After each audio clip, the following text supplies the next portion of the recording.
आज के वैज्ञानिक एक ऐसे ग्रह की तलाश में हैं जो जीवन के लिए अनुकूल हो, और ऐसे ग्रह की तलाश करना ही सबसे बड़ी उपलब्धि कहलाएगी। और ऐसी बात नहीं है कि हमने ऐसे ग्रह नहीं खोजे। हबल टेलीस्कोप की मदद से वैज्ञानिकों ने 1402 प्रकाश वर्ष दूर केपलर 452b नाम के ग्रह की खोज की, जो वैज्ञानिकों के दृष्टिकोण से यह स्थान मानवों के लिए रहने योग्य है। पर मुसीबत तब खड़ी होती है जब उस ग्रह की ओर हम जाने की सोचे, क्योंकि यदि हम प्रकाश की गति को पार भी कर लेते हैं तो उस ग्रह पर जाने के लिए हमें कम से कम 1000 साल का वक्त लगेगा। पर एल्बर्ट आइंस्टाइन के अनुसार कोई मास वाले ऑब्जेक्ट का प्रकाश की गति को पाना असंभव है। तो बेहतर ये होगा कि कहीं सामने के ग्रह ढूंढी जाए, और यदि वो ग्रह हमारे सौर परिवार की हो तब उससे बड़ी उपलब्धि हमारे लिए क्या होगी। पर आपको ये जानकर तब हैरानी होगी कि पृथ्वी से 12 करोड़ किलोमीटर की दूरी पर एक ऐसा ही ग्रह पहले से ही मौजूद है। इस ग्रह की उत्पत्ति भी पृथ्वी के जन्म के समय अर्थात 4.5 अरब साल पहले हुई थी, और उस ग्रह की पोजीशन हमारी पृथ्वी से बेहतरीन थी। आज से 4 अरब साल पहले वो ग्रह की स्थिति बिल्कुल पृथ्वी जैसी ही थी। उस ग्रह की अपनी वायुमंडल थी, जहां प्राणवायु अर्थात ऑक्सीजन भी पर्याप्त मात्रा में मौजूद थी। उस ग्रह का झुकाव बिल्कुल पृथ्वी जैसी ही थी, जिस कारण वहां भी ऋतुएं मौजूद थी।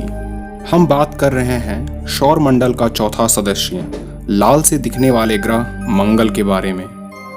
दोस्तों, आज के वैज्ञानिक वहां जीवन की तलाश कर रहे हैं, और स्पेस एक्स के ऑनर एलॉन मस्क ने वहां अपनी कॉलोनी तक बनाने की बात कह डाली।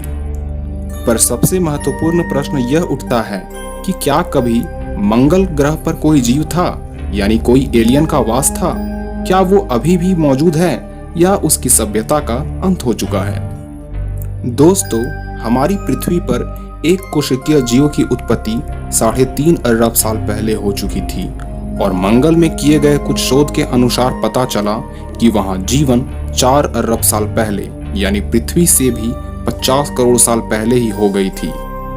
फर्मी पैराडॉक्स के अनुसार मंगल पर पृथ्वी से भी एडवांस टेक्नोलॉजी की खोज हो चुकी थी, और हर ग्रह की अंत वहां की तकनीकी में विकास की वजह से होती है।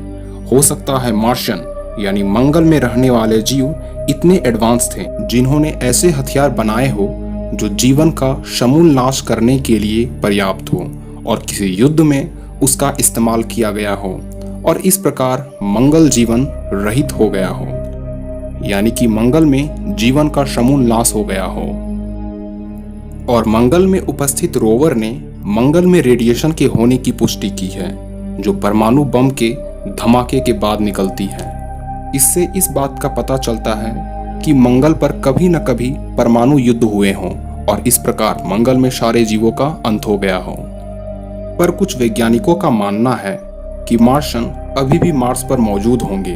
हो सकता है कि वो मंगल की सतह पर न होकर उसके अंदर हो, ताकि वो उल्काएं और दूसरे जीवों के खतरे से दूर हो। और इस अनुमान की सच होने की संभावना तब और बढ़ गई जब नासा ने 2018 में यह खुलासा किया कि मार्स में अभी भी तरल जल मौजूद है। यह सतह के ठीक 1.5 किलोमीटर अंदर मौजूद है, और हो सकता हो कि वहां जलीय जीव या एक कोशिकीय जीव मौजूद होंगी। और यूरोपियन स्पेस एजेंसी ने मंगल में ऑक्सीजन होने का दावा किया है। यूरोपियन ऑर्बिटर द्वारा मार्स की ली गई तस्वीर में हरे रंग की चमकती ऑक्सीजन की फोटो ली गई, जो बिल्कुल अर्थ की तरह दिखती है। कुछ का मानना है कि मार्स में अभी भी एलियन मौजूद हो, और वो हमारे सोच से कई गुना आगे हो। या ये भी हो सकता है कि पृथ्वी में मौजूद पिरामिड्स भी उन्हीं के द्वारा बनाई गई हो, या उनके मदद द्वारा बनाई गई हो। या ये भी हो सकता है कि वो मंगल में तबाही होने से पहले वो पृथ्वी आ गए हों, क्योंकि कई वैज्ञानिकों ने डार्विन की थ्योरी को गलत बताया है और कहा है कि मनुष्य बंदर का वंशज नहीं हो सकता। तो हो सकता है कि हम मनुष्य इस धरती के लिए सबसे पुराने मेहमान यानी मार्शियन हो। आपको क्या लगता है? अपनी राय हमें कमेंट कर बताएं।